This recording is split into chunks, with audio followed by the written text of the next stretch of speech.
बघू शकता बाहेर किती खूपच अंधार आहे बरं का. तर 5 वाजले होते, लवकर उठली होती. आज शनिवार होता, आव्हाना जायचं होतं. माल आणायला रुद्रची होती स्कूल. त्याच्यानंतर दुःखी लोकांसाठी शिदोरी न्यायची होती. बटाट्याची भाजी छान अशी करून घेतली.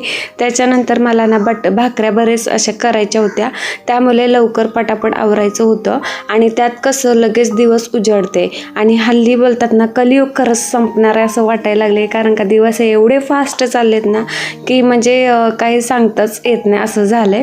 पण असो, आणि मला पण घरातलं आवरून जायचं होतं परत स्टॉलवर. कारण का ज्या दिवशी ते माल घेऊन येतात ना त्यावेळेस माल एकदम बोलतात ना गाडी भरगच्च भरलेली असते, गिराईक पण प्रचंड असतात.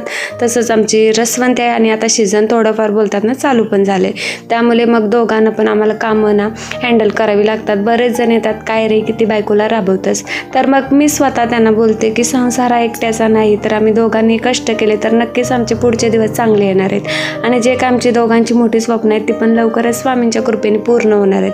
कारण का आत्तापर्यंत स्वामींनी साथ दिली आणि शेवटी पण ते देणारच आहेत मला.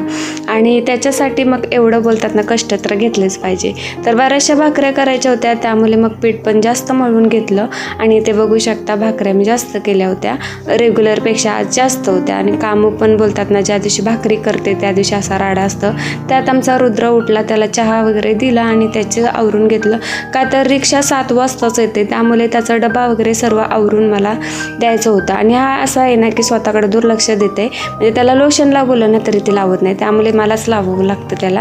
कारण का आता थंडी तर प्रचंड आहे, त्यामुळे सर्व हातपाय वगैरे फुटतात त्यामुळे. आणि ड्राय स्किन माझ्यासारखीच त्याची पण आहे, त्यामुळे तो तर नाही लक्ष देत, पण आपण तर दिलं पाहिजे. कारण का तो लहान आहे, त्याला काय अजून कळत नाही. तर ह्या एक आठवणी आहेत बरं का रुद्रासाठी. निदान मोठा झाल्यानंतर त्याला तर कळेल की मम्मीने माझ्यासाठी काहीतरी केलं आहे बरं का. आणि सर्वच आईवडील करत असतात. आणि इकडे किचन ओटास छान असं पहिले क्लीन करून घेतलं, त्याच्यानंतर मग भांड्यांच्या ढिगाकडे गेली. बघा थंडी असली तरी आमची भांड्यांचं बोलतात ना आम्हाला सुट्टी नाही. थंडी असो किंवा काही असो, आम्हाला भांड्यांपासून सुट्टी नाही. तर असो, आपली कामं आपण केली पाहिजे. अपेक्षा दुसऱ्यांकडून करणं खूपच चुकीचं आहे बरं का. आणि हा अनुभव माझ्या आयुष्यात तर मला चांगलं भेटलं आहे. आणि बरेचसे आपल्या आयुष्यातनं चढ उताराचे अनुभव येतात, वाईट अनुभव येतात, पण खरं तर ना हे आपल्याला शाळेतसुद्धा भेटत नाही, हे अनुभव आयुष्यात भेटत असतात. पण यातून शिकणं हे महत्त्वाचं आहे. आणि मी तर चांगलंच अनुभव घेतलेले आहेत. आणि त्याच्यानंतर छान असं क्लीन करून घेतलं. कारण का स्वच्छता हा माझा बोलतात ना आवडता विषय आहे. घर मला क्लीन लागतं, कारण का जास्तीत जास्त टाईम हा माझा किचनमध्ये जात असतो. आणि प्रत्येक गृहिणीचा ना किचनमध्ये टाईम ज्यांचा जास्त जातं ना त्यांनी नक्कीच क्लीन स्वच्छ ठेवा. आणि जे जॉब वगैरे करतात त्यांच्यापर्यंत ते करत असतात किचन क्लीन. या बरण्या आणल्या होत्या, त्यातली ब्ल्यू कलर आहे ना ती फुटली होती, पण तिला आहोनी सकाळी 5 वाजता चिटकून दिले बरं का. इथे छोटा स्टँड आणायचा आहे मला, तर तो आता बघूया त्याला मुहूर्त कधी लागते.